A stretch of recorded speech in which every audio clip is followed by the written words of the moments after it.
Okay, I promised that I was going to do a full tutorial from scratch to finish. So, this one's going to replace the old tutorial I put up. You got your peppers, preferably sweet bell peppers. You want to dice them pretty thin. Get a mixed bag. A little bit of color is always good. As soon as you can, no stems, no seeds. Fuck that. You don't need that shit. Then you got your salmon. I had a nice little piece of salmon. It was about 2 1/3 pounds. What you're gonna want to do is take a sharp ass knife and a cutting board and cut your salmon up into sort of like 2 inch thick fillets, and also the same thing in length. You can sort of see that here per piece. I got about easily 6 pieces off of that 2 pounds and 1/3 of salmon. I seasoned it a little bit with some salt and pepper that I mixed up. You don't want to over season it too much. Just want to put a little bit of light seasoning over the top. You're going to season the back end later when we cook the tail end. So right here I have my heat. It's already inducting. I'm going to start dropping in my peppers because they're going to start to get a little bit of color. The induction is lit right now, but the oil still needs a little more time to, heat up and whatnot. I already got my rice working. Probably by the time I'm done with this, the rice will be ready. I'm going to pause the video here while I wait a few more, I want to say like another minute or two to get the oil hot so that I can drop in the peppers and then we can start slightly cooking them. What we're going to do is we're not going to cook these peppers all the way. We're going to cook them on this setting, like about medium high heat. So I'm at like a 7 right now. So you're going to cook them like that for like about a minute, 2-3 minutes. Honestly, 3 minutes is fine. I would just shoot for 3 minutes. 3-4 minutes is fine. You want to pull them out right away after those 3-4 minutes on that medium high heat, because that way they're not fully cooked all the way, because we need to fully cook them towards the end. Well, we just want to soften these. So we soften these up basically, and then we put them aside. We're going to put them back in this bowl when we're done softening them. And then we're going to work on our salmon with whatever oil is left in here. We're going to put about 4 pieces down with the pink side face down first. And then you're going to leave that on the same temperature, medium high heat. So you golden brown the top pink part. And then you're going to flip it on its sides to golden brown the, what's it called? The skinny sides. And the reason why we do that is because we want to seal the water inside the salmon. We want to seal it so that nothing escapes while we're cooking it. The worst thing you can ever fucking eat on this earth is a dry ass salmon. No one likes that shit. It tastes terrible. I do not recommend it to no one. And here we can sort of see that we're starting to get a little bit of color on our peppers. I'm about to start dropping the rest of them in here. I'm going to pause for a moment. Okay, we're back. I'm going to drop the rest of these guys in here. And we're going to let them saute for a little bit. We're going to saute them in this oil for a little. Let them get some nice color. And that's going to take a little bit, so I'm going to pause again. And I'll be back when we're done sauteing them. We're going to pull them out, more or less. And we're back. We got about, so far we're like about a minute in. These are finally starting to soften. I can smell the flavor start to be released from the peppers. You get that sweet aroma. We're still going to give it another minute and a half, more or less, soften them a little more. And we're going to turn down that heat so that we can take these out, and then we can start putting our salmon down. Or I might just take them out right now and then just put them on the side so they can sit there. Still need a little bit more time to soften. They're not as soft as I want them yet. They're gonna get there soon though. Shouldn't be too long.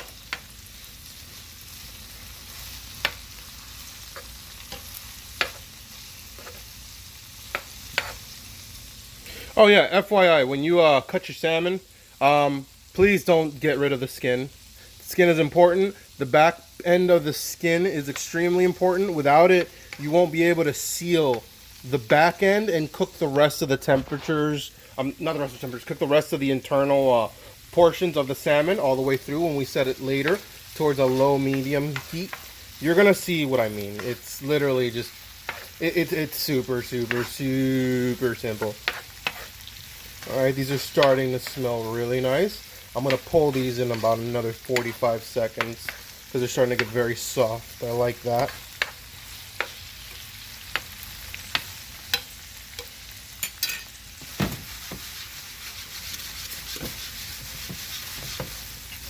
I can smell them already. Alright, I'm going to pull these for right now and pause.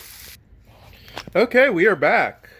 And we have our onions semi-cooked over here. We're going to start putting in our salmon. We're going to start cooking our salmon. Remember, pink side first down. And you're going to see why in a moment. I'm going to cook the main fillets first, because the main fillets are the one you really want to cook. You want it to be a little firm. You don't want it to sag too much. I'm going to cook this tail end piece. Third piece. I want to leave a fourth one, but I don't know if I'll be able to fit the fourth one. I think I will. Yeah, I should. And what's it called? Now that you have the tail end, so the skin side is going to be the side that you cook last, and it's because it finishes cooking the interior. Now what I do is I season the tail end with a little bit of salt and pepper when the pink side is cooking. I don't season it beforehand because it's not going to stick, and I don't want to over season it. Also remember, fish is one of those things that particularly has a saltier taste, so you don't want to over salt this. Hopefully I didn't over salt my rice either, but I'm just putting a tiny little pinch of salt and pepper over the skin so that, you know, later when it caramelizes, it's just the magical amount. So, so you see those sides, that internal part, and you see how like it's slightly turning kind of sort of white as it cooks? That's the sort of look you want for your salmon to start getting. That's normal. When your salmon on the bottom is more of that golden brown I showed in the last video, it'll be pretty much around about ready on that side. And what we want to do is, right now we want to seal this salmon. So we're doing the bottom pink side first to seal and golden brown that part. Then when that's nice and golden, we're going to pretty much switch it to its side, each one. You don't have to, but I highly recommend that you do this for the sole reason that it'll literally finish cooking all the way through evenly. That way, you're not eating something raw and you don't get sick. The worst thing you can do to yourself is to eat raw food. Eating raw food is big bad. Especially with fish. You don't want to do that with fish. Also, salmon is expensive and it's really good. It would be a shame if you had to waste, like, you know, a really nice cut of salmon because instructions were uncleared. I made French toast instead. Anyways, I'm going to pause the video here. You're going to want to cook about each side around for 3-4 minutes, give or take. Usually I just do it by eye. Well, you'll see as I go, when I come back from the pause. Okay, we're back. So, this was fairly quick. Notice how golden brown it is on this side and how I turned it on its tail, on its side right now. This side is perfectly golden brown. You can't see all of it from the back, from the side, because it's sagging a little bit. So what I'm doing right here is I'm sealing it by going on to the other side. So with that little sear, it sears that side. And then I'm going to be doing the same thing in a few seconds. I'm going to be flipping it to its opposite side. And then finally, it's going to be on its tail end side. And when I set it on its tail end side, this over here is going to go down to like a medium between like the 3 and the 4. Or even lower, it'll be like a low medium because you want it to slowly cook through all the way. And you'll know that it's almost time to flip these. Like if you look at this little piece, it's almost starting to get coated evenly. I'm going to pause for a second because I'm going to move these quickly. I don't want to burn anything. Alright, so look how nice and golden brown these are right now. So this one was a little bit of a pain in my ass because it wouldn't stay still. But I was able to somehow stand it up, although I did nick a little bit. I nicked a piece of it by accident. But yeah, so you're going to sort of want that goldenish brown color before you put it on its tail end. And literally about a minute, 2 minutes, and it'll pretty much mostly seal. It's going to be done fairly soon. What I'm about to do in literally the next 30-40 seconds is I'm going to grab an extra plate. And I'm grabbing an extra plate because I am about to place more salmon down here to cook. But first, I want to cook this all the way through. So what I'm going to do is I'm going to turn this down to medium between the 3 and the 4. And then I'm going to put these on its tail end and then let it slowly cook. Kind of like that.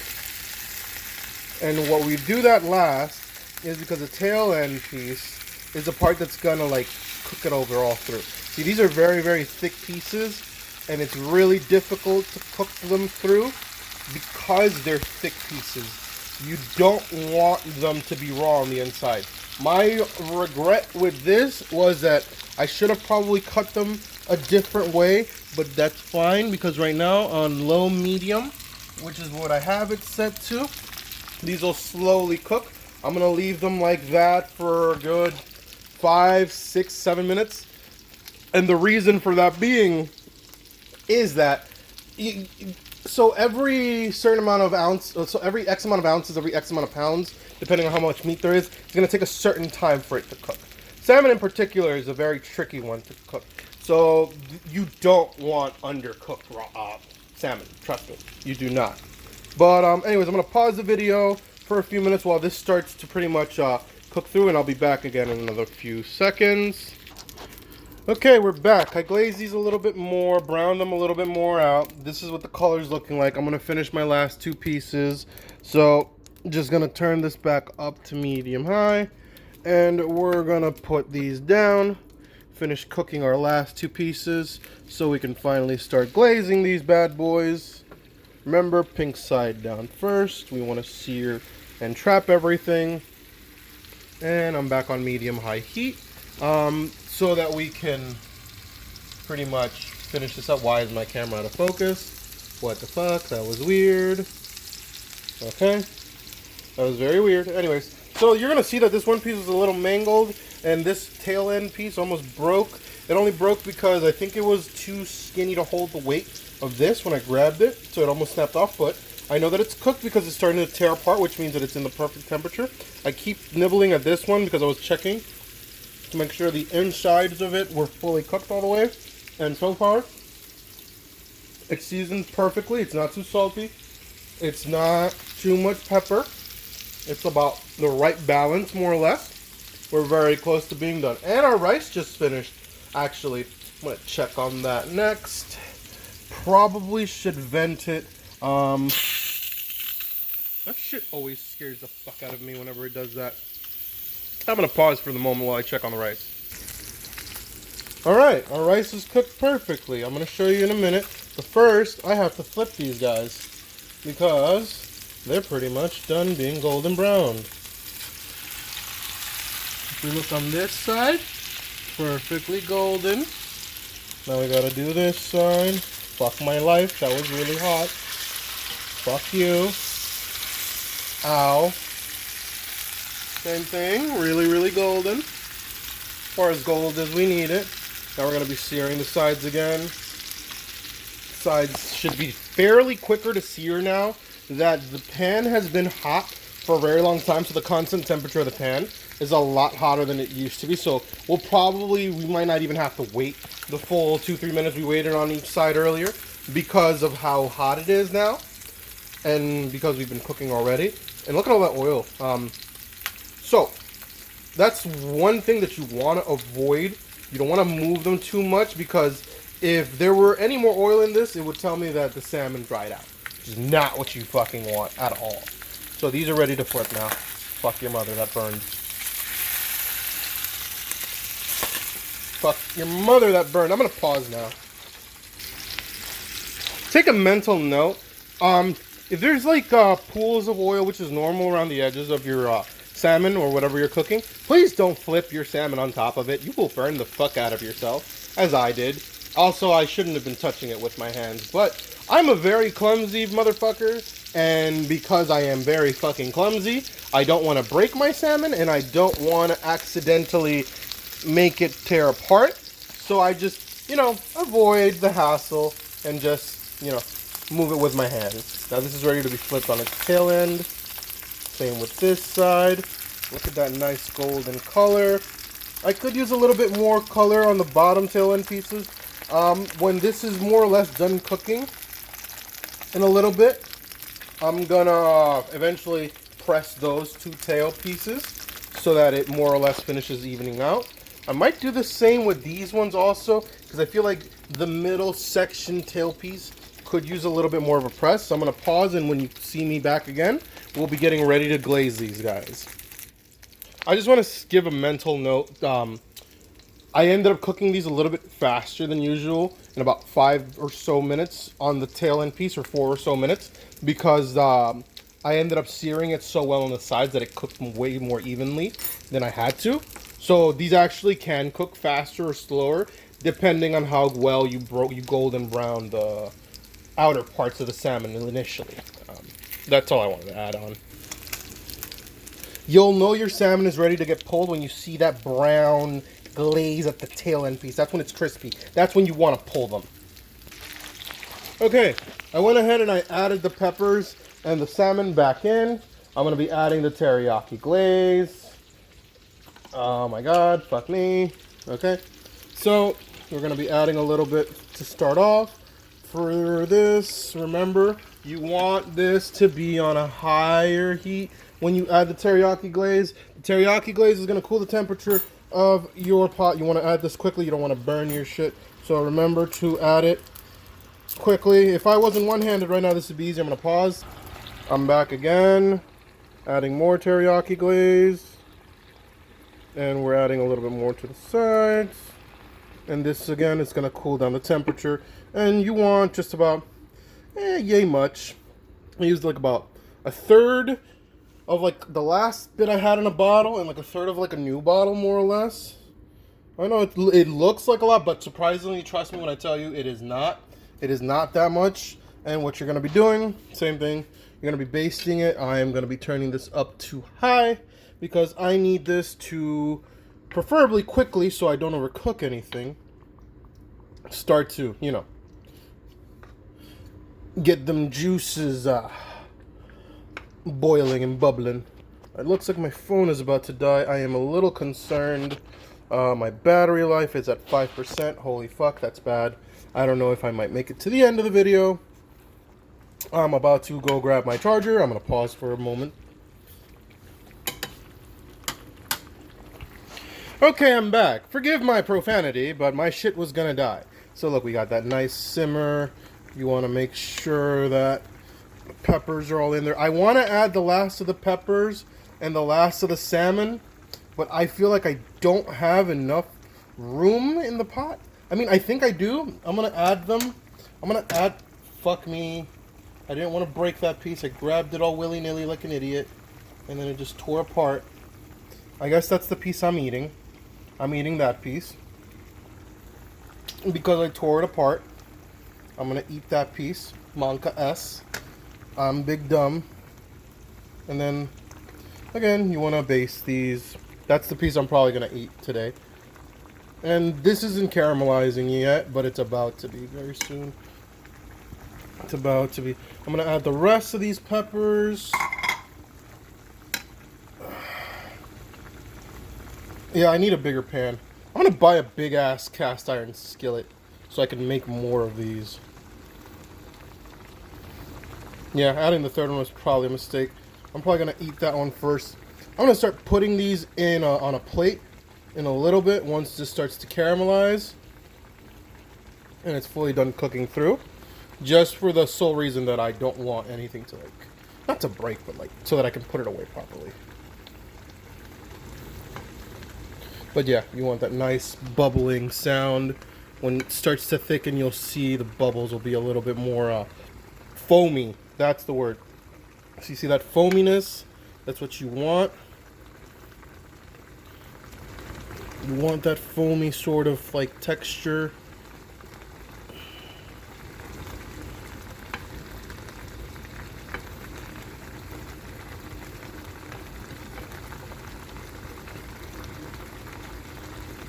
Next time I'm just going to cut those tail end pieces because they're just a hindrance at this point.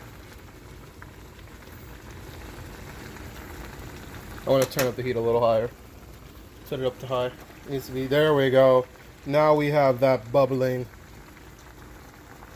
caramelization that I was talking about.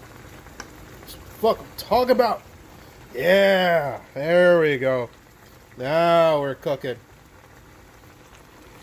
There we go. That's what I wanted. That's exactly what I wanted. And you'll know that the caramelization is almost done. I'm going to turn this off soon because I don't want to overcook this. But, yeah. But that's pretty much what you want. I'm going to go ahead and end the video. We'll pause the video here. Okay.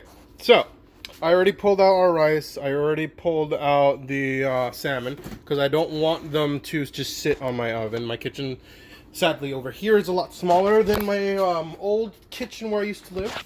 So, one thing I was going to say, this dish is finished with a spring mix vegetable mix that I make, which is, well, not a spring mix, an Asian chop kit. Just get one of these. You can find these in any supermarket, and you just mix it. And then just, you know, with some croutons. If you want to add any dressing, I'm trying to find a recipe for peanut dressing. But here is our finished dish. I added a little bit of teriyaki glaze over the rice because I really like the rice. My family is not here, so I am not about to make the Asian chop kit because they're not here, so there's no point. I'm thinking of preparing it in a little bit, maybe when they get home, or if they don't, you know, I'll just save it for whenever they're going to heat up the food. Because the thing about those is that it has spring noodles, and, not spring noodles, sorry, those tortilla noodles, and they go stale really fucking quickly. But that is pretty much it. Like I said, I promised a full tutorial. Thank you so much for watching. You guys have a great night.